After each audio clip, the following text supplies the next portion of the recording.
रोहतास में जाप कार्यकर्ताओं का विरोध प्रदर्शन जारी। कार्यकर्ताओं ने किया जल सत्याग्रह, लगातार कर रहे पप्पू यादव की रिहाई की मांग।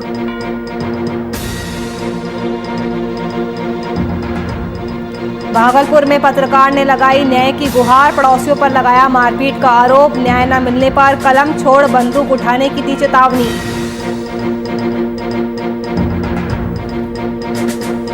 बेगूसराय में लगातार बढ़ रहा अपराधियों का आतंक, अपराधियों ने दिया दिन दहाड़े लूट को अंजाम। हथियार के बल पर सीएसपी संचालक से की लूट। मुजफ्फरपुर में पुलिस ने 2 अपराधियों को किया गिरफ्तार। गिरफ्तार युवकों के पास से 25 पुड़िया स्मैक बरामद। दोनों अपराधियों से की पूछताछ।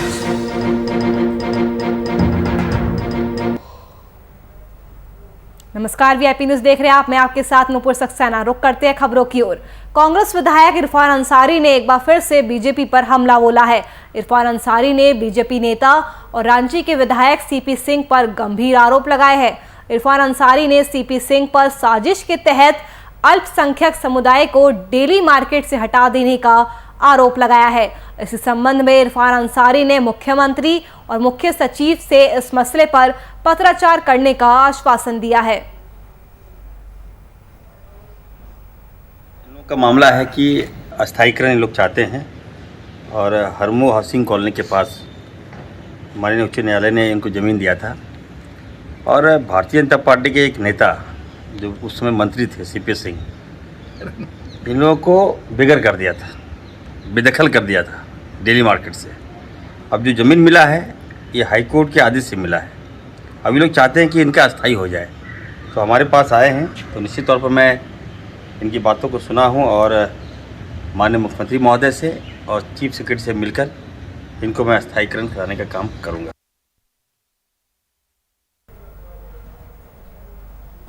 जाप सुप्रीमो पप्पू यादव की गिरफ्तारी को 40 दिन से ज्यादा का समय हो चुका है, लेकिन अब तक रिहाई नहीं हुई है। जाप कार्यकर्ताओं की ओर से लगातार रूप से चरणबद्ध आंदोलन कर पार्टी प्रमुख की रिहाई की मांग की जा रही है।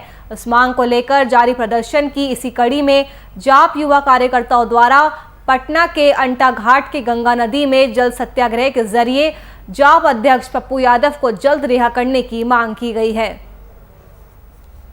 विगत 28 वर्षों में हमारे माननीय सांसद जी को फरार घोषित किया और जबकि वास्तविकता यह है कि जब फरारी उनकी घोषित की गई 1993 ईस्वी में, तो 1994 ईस्वी में वहाँ उनकी शादी हुई और वहाँ पूरे बिहार, पूरे देश के गणमान्य व्यक्ति वहाँ मौजूद रहे और जो है वह 8 बार उन्होंने चुनाव लड़ा, जिसमें मेंबर ऑफ पार्लियामेंट उन्होंने 5 बार रहा। जल सत्याग्रह हम लोग कर रहे हैं।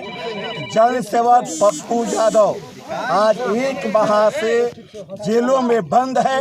उनका केवल एक ही कारण था, उन्होंने अपने शमशान तक देश की मांग जनगण की क्रांति बना।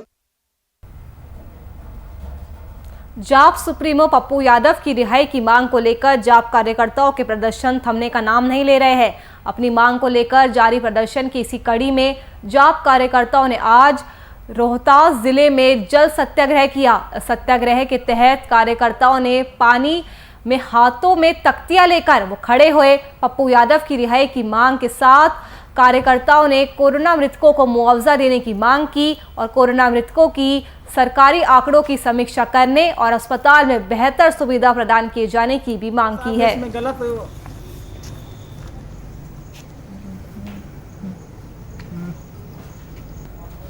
नहीं हो रहा है। आप यकीन मानिए, केवल एक बार कहिए, जन अधिकार पार्टी के कार्यकर्ता कटोरा लेकर और नासरीगंज सहित गांव में जाकर चंदा करके और ये थाना मोड़ का पुल और वहां धूस के स्थित वो पुल का निर्माण करने में आपको जितना पैसा की जरूरत है क्राउड फंडिंग के माध्यम से हम लोग देने के तैयार हैं। हम लोग चाहते हैं कि ये पुल का निर्माण जल्द से जल्द हो, अविलंब हो, ताकि जो नासरीगंज से तमाम मरीज दूसरे जगह जाने वाले हैं और बरसात के मौसम में उनको दिक्कत ना हो। हम चाहते हैं कि दैनिक जीवन में उपयोग होने वाला यह पुल बेहद जरूरी है और यह मुद्दा सबसे ज्यादा संवेदनशील है और सरकार को इस पर बहुत गंभीरता से सोचना होगा।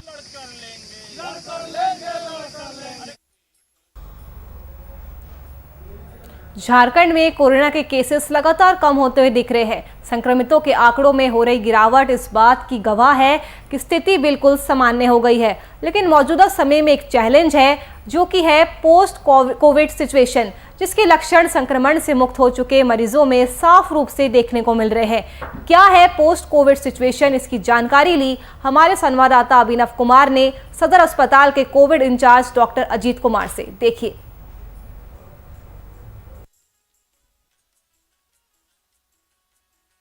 कोरोना के जो केसेस है लगातार कम हो रहे हैं। आंकड़े जो बता रहे हैं वो साफ तौर पे इशारा कर रहे हैं कि जो केसेस है झारखंड में वो कम होने लग रहे हैं। लेकिन एक चैलेंज देखने को मिल रहा है post Covid situation. Post Covid situation यानी जो कोविड के जो मरीज हैं जो ठीक हो चुके हैं, अब उनमें सिम्टम देखने लग रहा है पोस्ट कोविड सिचुएशन का।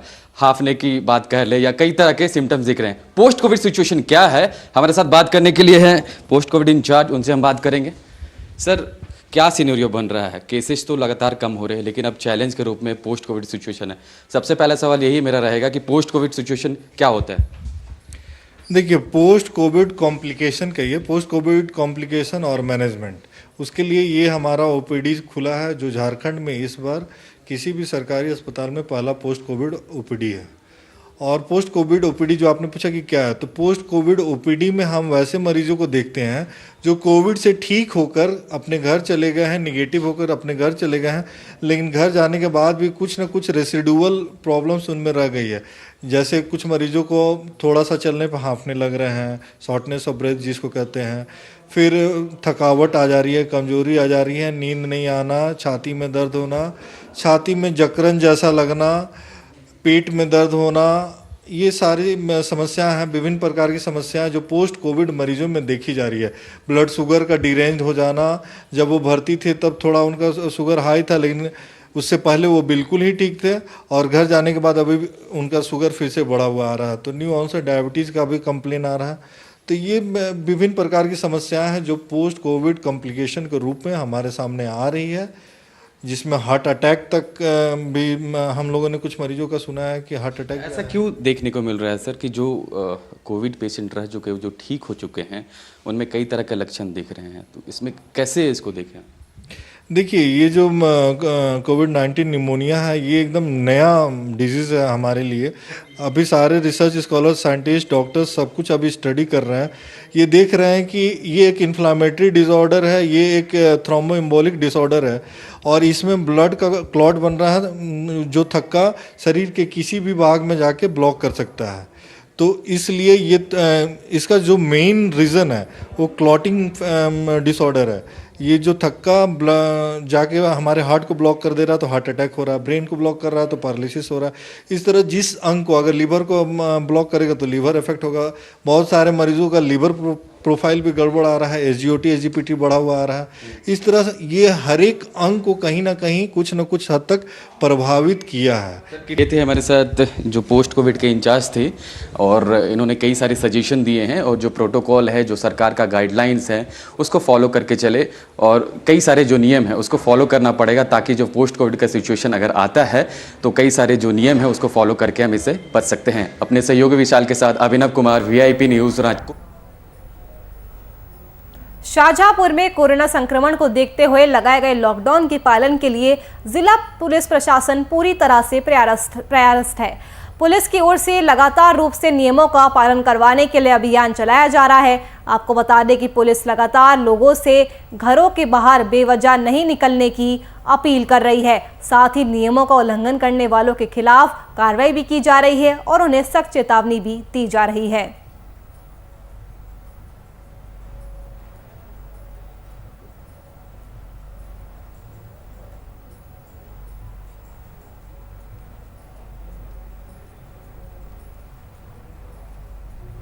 कानपुर में जर्नलिस्ट क्लब की ओर से पत्रकार और उनके परिजनों को मुफ्त में कोविड वैक्सीन दिया गया। इस टीकाकरण अभियान की शुरुआत MLC अरुण पाठक और सलील विश्नोई के द्वारा की गई। इस दौरान MLC ने तमाम पत्रकारों और उनके परिजनों से टीकाकरण अभियान का लाभ लेने की अपील की है।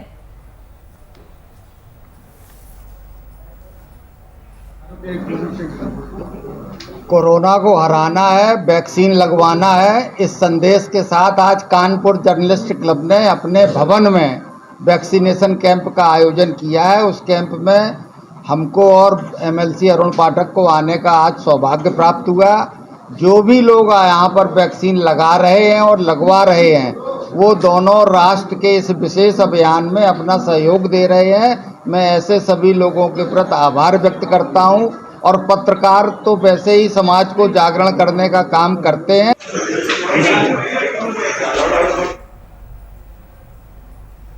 कानपुर में राष्ट्रीय विकलांग पार्टी ने विकलांग उत्पीड़न के विरोध में पुलिस कमिश्नर को ज्ञापन देकर कार्रवाई करने की मांग की है। ज्ञापन के माध्यम से पार्टी ने विकलांग नफीस अहमद, सुनील झा, प्रेम तिवारी और अन्य को उत्पीड़न से मुक्त करवाने की मांग की है। इस संबंध में अधिकारियों की ओर से पीड़ितों को न्याय दिलाने का भरोसा दिया गया।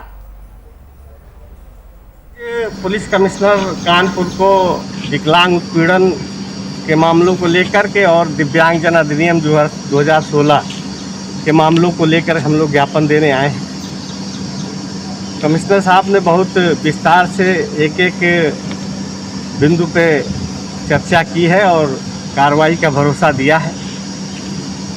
उम्मीद है कि लोगों को न्याय मिलेगा और दिव्यांगजन अधिनियम 2016 कानपुर में लागू।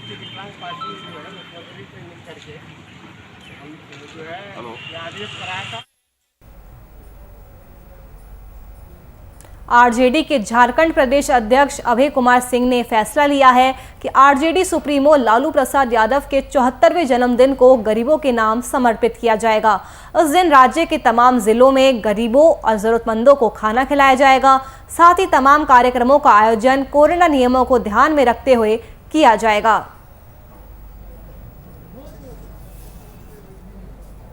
सर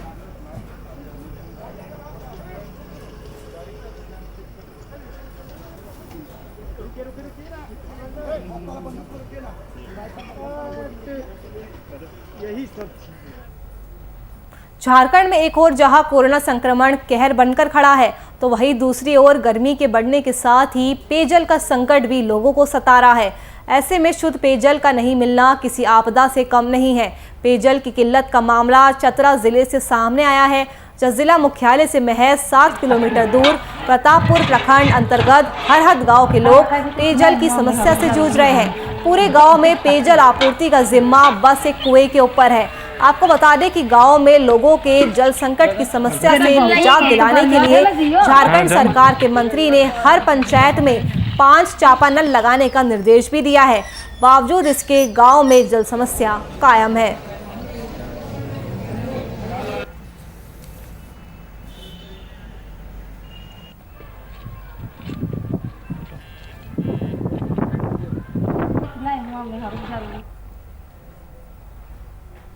बिहार में बीपीएससी के रिजल्ट की घोषणा हो चुकी है और मुंगेर जिले के दरहरा ब्लॉक निवासी विशाल ने बीपीएससी की परीक्षा में 4था स्थान प्राप्त किया है। इस कामयाबी से न सिर्फ विशाल के परिवार में बल्कि पूरे ब्लॉक में लोगों के बीच खुशी का माहौल है। एक ओर जहां परिजनों ने मीडिया से बातचीत के दौरान खुशी जाहिर की, तो वहीं दूसरी ओर विशाल ने वीडियो के जरिए अपने अनुभव को साझा किया है। 64वीं बीपीएससी की परीक्षा में मैंने 4था स्थान प्राप्त किया है। मेरा मूल निवास धरारा ग्राम मुंगेर है और मैंने अपना 10th समस्तीपुर से किया है। 12th की परीक्षा मैंने 2006 में कोटा से की थी और मेरा जो इंजीनियरिंग है वो मैंने कलकत्ता के MERI मरीन इंजीनियरिंग से किया था। ये सफ़र मेरा काफ़ी लंबा था और काफ़ी कठिन था। इस सफ़र में माता पिता का तो योगदान रहा ही, उसके अलावा मेरे भाई और मेरी बीवी का विशेष योगदान रहा है। हम चाहते हैं विशाल की तरह ही और लोग तरक्की करें, तैयारी करें बढ़िया से। सफलता एक न एक दिन मिलेगी ही, निराश नहीं होना चाहिए। जरूरी नहीं कि एक ही बार में कंप्लीट हो जाता है। मेहनत उतना ही लगातार करते रहना चाहिए जब तक सफलता नहीं मिल जाती है। हम लोग ऐसा ही हम लोग का राय रहेगा, सब बच्चों को उसी तरह मेहनत करें। छोटा गांव को नहीं देखना है, सब जगह सुविधा हो गई है। गांव में भी कोई चीज़ की कमी नहीं है, पढ़ाई लिखाई में हर तरह की सुविधा है, इसलिए गांव शहर में कोई अंतर हम नहीं समझते हैं।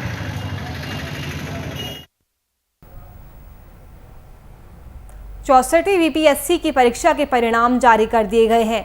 उसमें कई लोगों ने सफलता हासिल की है, छपरा के मशरक के प्रवीण भास्कर और लोदीपुर चिरांद की रोहिणी आनंद ने उसमें सफलता प्राप्त की है। दोनों के सफलता से पूरे इलाके और घर परिवार में खुशी का माहौल है।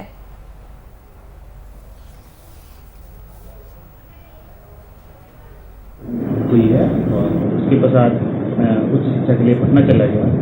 फिर उसके बाद हम इंजीनियरिंग करने के लिए कलकत्ता चले गए। कलकत्ता में Techno India College of Technology नामक कॉलेज से हम इंजीनियरिंग करने के बाद में तैयारी के लिए फिर हम आए। तैयारी करने में अलग अलग पड़ाव आए, अलग अलग नौकरी, अलग अलग फॉर्म के लिए चक्कर लगाने पड़े। इसी बीच में हम रेलवे का फॉर्म भरे। रेलवे से हम सहायक लोको पायलट बने। अभी हम सहायक लोको पायलट के रूप में कोडरमा में अभी हम कार्यरत हैं और अभी 64वीं बीपीसी में मेरा रैंक आया 1403 और मैं ब्लॉक पंचायती राज अधिकारी पदाधिकारी के रूप में अभी मैं चयनित हुआ हूँ। खुशी मिली है हमको तो बहुत गौरव महसूस हो रहा है, खुशी मिल रही है। हमारी बेटी बीपीएससी निकाल करके अपने परिवार का, अपने गांव का नाम रोशन की है। हम अपने 5 बच्चों में सबको समान दृष्टि से देखते हैं। इसमें हमारी ये बच्ची पढ़ने में शुरू से ही बहुत तेज़ थी, मेहनत करती थी। इसे तो कभी कभी रोकना पड़ता था, रात में पढ़ाई बंद करो, सुबह पढ़ना, लेकिन ये बहुत मेहनत करती थी। उसका परिणाम मिला जो बहुत खुशी दे रहा है। बिहार में अपराधियों का आतंक कानून के सारे नियमों की धज्जियां उड़ाता दिख रहा है। अपराधी खुलेआम लूटपाट की घटना को अंजाम देकर निकल जाते हैं। ये ताज़ा मामला बेगूसराय से सामने आया है, जब दिन दहाड़े अज्ञात अपराधियों ने हथियार के बल पर सीएसपी संचालक से लूट की घटना को अंजाम दिया। वहीं सीएसपी संचालक द्वारा इस लूट का विरोध किए जाने पर उसे गोली मारकर घायल कर दिया गया। घटना की सूचना पाकर मौके पर वीरपुर थाने की पुलिस पहुंची और घायल संजीत को इलाज के लिए नजदीकी निजी अस्पताल में भर्ती करवाया गया, जहां उसकी हालत गंभीर बताई जा रही है।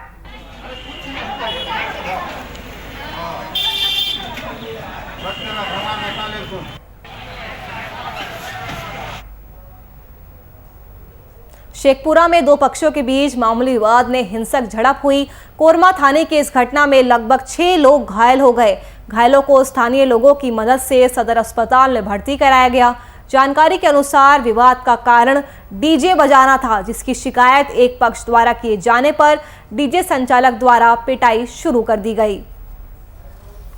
पुराना विवाद था। 4 तारीख को लोग मतलब डीजे बजाने हमारा घर पर आया था देवी स्थान पर।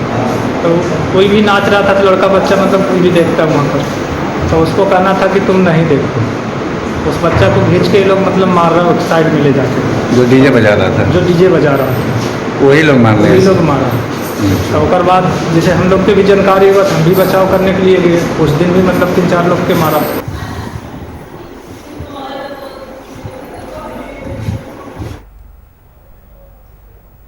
मुजफ्फरपुर पुलिस ने जिले में स्मैक की खरीद बिक्री में मामले में संलिप्त 2 अपराधियों को गिरफ्तार किया है। दोनों की गिरफ्तारी कांटी क्षेत्र के रामनाथ थमौली पूर्वी मध्य विद्यालय कैंपस से हुई है। गिरफ्तार युवकों के पास से 24 पुड़िया स्मैक, 1 देसी कट्टा और अन्य चीजें भी बरामद की गई है। दोनों ही अपराधियों को पूछताछ के बाद न्यायिक हिरासत में भेज दिया गया है। थाना ने अरेस्ट किया है।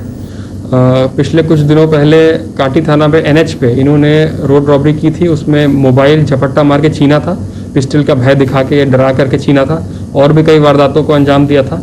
उसी में इन लोगों की अरेस्टिंग हुई है और जो मोबाइल इन्होंने लूटा था उसको भी रिकवर कर लिया गया है। टोटल कितनी गिरफ्तारी है सर, और ये लोग कहाँ घटना को अंजाम देते थे? इसमें 2 अभी हम लोगों ने अरेस्ट किए हैं। इनका और भी साथी लोग हैं जो फरार हैं, उनका भी हम लोग पता लगा रहे हैं। और ये लोग मेनली जो NH पे, जो कांटी वाला जो NH है, उसी पे लोग अपना घटना करते हैं। घटना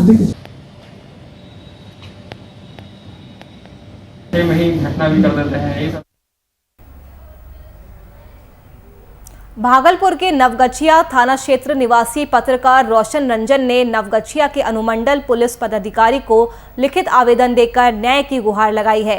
रोशन ने अपने पड़ोस के कई लोगों पर एकजुट होकर हथियार से मारपीट करने का आरोप लगाया है। उस मारपीट में पीड़ित युवक ने अपने परिजनों के घायल होने की जानकारी साझा की। साथ ही उनके अनुसार इस मारपीट में उनके परिजनों से लूटपाट को भी अंजाम दिया गया।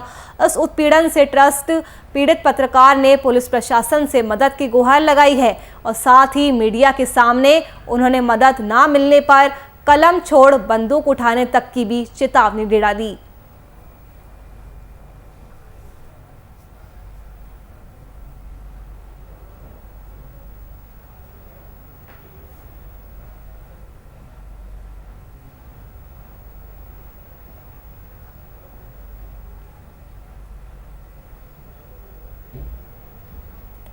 तो पत्रकार ने न्याय की गुहार लगाई है। पड़ोस के लोगों पर हथियार से मारपीट करने का आरोप लगा है। इसके अलावा पत्रकार ने मदद नहीं करने पर कलम छोड़कर बंदूक उठाने की भी चेतावनी दी है। तो भागलपुर की खबर, जहां पर पत्रकार रोशन रंजन ने नवगछिया के अनुमंडल पुलिस पदाधिकारी को लिखित आवेदन देकर इंसाफ की मांग की है। रोशन ने अपने पड़ोस के कई लोगों पर एकजुट होकर हथियार से मारपीट करने का आरोप लगाया है और इसके अलावा इस हमले में उसके परिजन भी घायल हो गए हैं।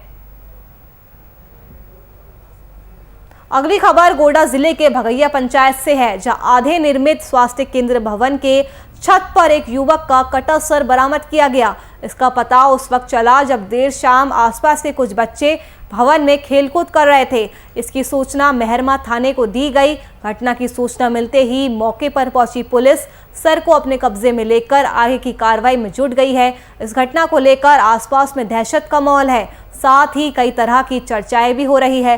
इस संबंध में पुलिस निरीक्षक रामाकांत तिवारी ने बताया कि मामले की सूचना मिलते ही सर बरामद कर लिया गया है और आगे की कार्रवाई की जा रही है। जो ग्रामीणों के द्वारा दूरभाष से सूचित किया गया कि एक अर्धकटा जो सिर है धड़ से अलग, वह बड़ी भगैया में एक अर्धनिर्मित हॉस्पिटल है, ऊपर छत पे है। तो उसी के मामले में छानबीन करने आए हैं हम लोग।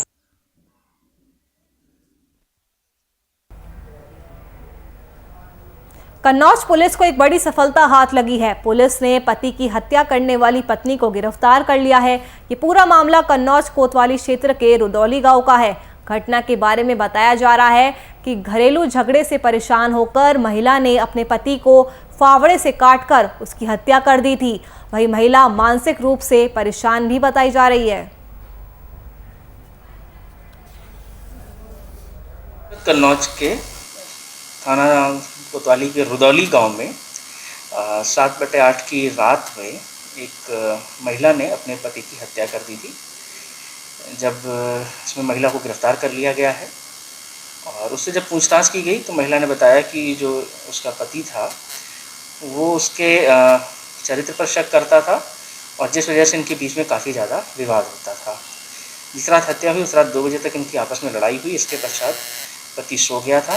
पत्नी का कहना है इसके पश्चात भी उसके मन का गुस्सा शांत नहीं हुआ था और जो बगल में फावड़ा पड़ा हुआ था उससे उसने अपने पति के ऊपर वार करके उसकी हत्या कर दी।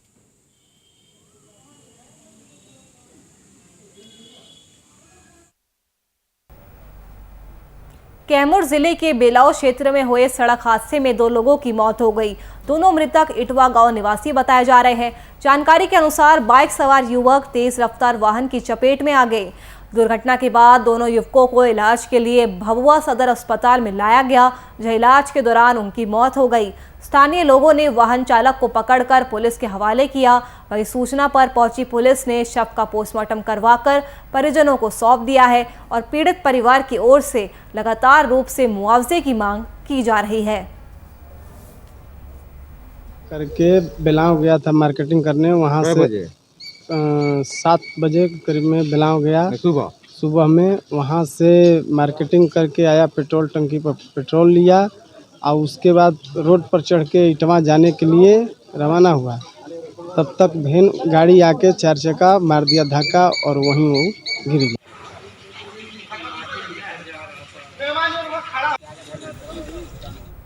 सारण जिले में पुलिस ने बाइक लूट गिरोह का पर्दाफाश किया।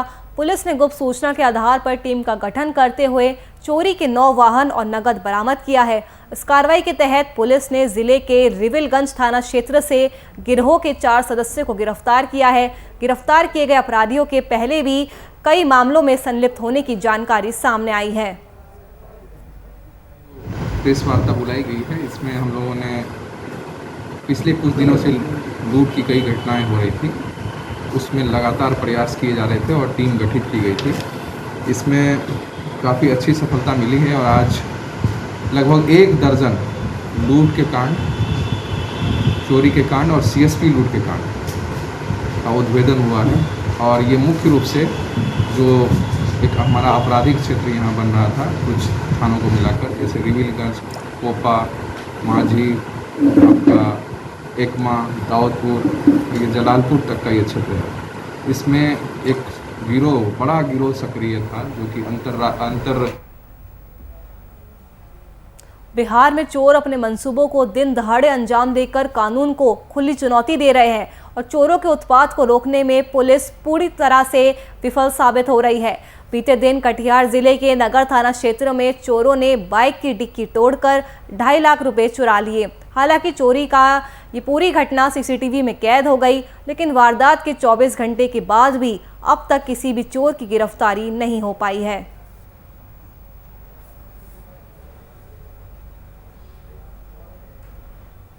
चलिए फिलहाल के लिए इस बुलेटिन में मेरे साथ इतना ही। देश और दुनिया की तमाम खबरों के लिए आप देखते रहिए VIP न्यूज़। नमस्कार।